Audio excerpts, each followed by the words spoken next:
Hello guys, welcome to our channel, and in this video I'm going to show you how to hide followers on Facebook. First, open your Facebook application. Now from here you'll find three horizontal line menu. Click on it. Now scroll down and you'll find settings and privacy. Tap on settings. Now scroll down until you find followers and public content.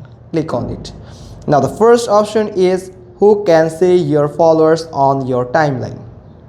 Now click on it. Now here you can see I can set this to public, friends and only me. If you want to hide your followers on your timeline that no one can see the amount of your followers, then you just need to select only me option.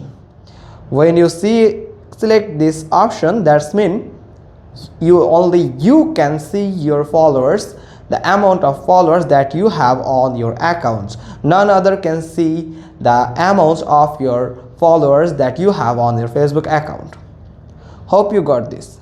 If so, then give us a thumbs up. Don't forget to subscribe our channel. Click on the bell icon.